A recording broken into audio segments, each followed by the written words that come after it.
Hi guys, welcome back to the channel. Today we are going to give you a tour of the #1 plaza in Jamaica. This is Tropical Plaza and it is located in Halfway Tree. This is a massive plaza, as you can see. Now, one of the reasons why this plaza does so well is because of where it's located.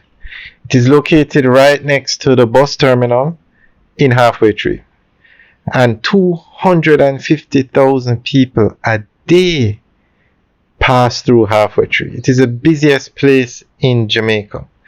Now, if you look at the stores, some very popular stores are here, and every location is occupied. They have no empty stores because whatever store goes here does well.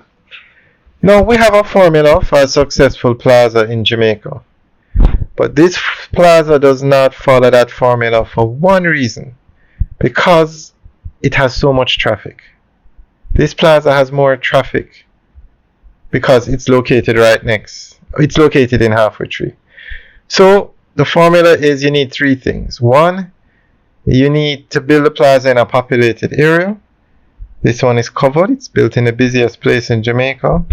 Two, you need a brand name supermarket. This plaza doesn't have a supermarket, but because of where it's located, it does extremely well. This plaza is the only exception. The plazas along this strip by Halfway Tree are the only exception to the rules. And third, you need food stores. But because this plaza is located, as we said, right next to it's located in Halfway Tree, it does better than all the other plazas in Jamaica. Now, that Digicel store that we just passed is the #1 Digicel dealership in Jamaica. When Digicel just opened, they sold more phones than any other Digicel dealership in Jamaica. Alright guys, enjoy the rest of the tour of Tropical Plaza. Remember to like, share, and subscribe. Have a good day.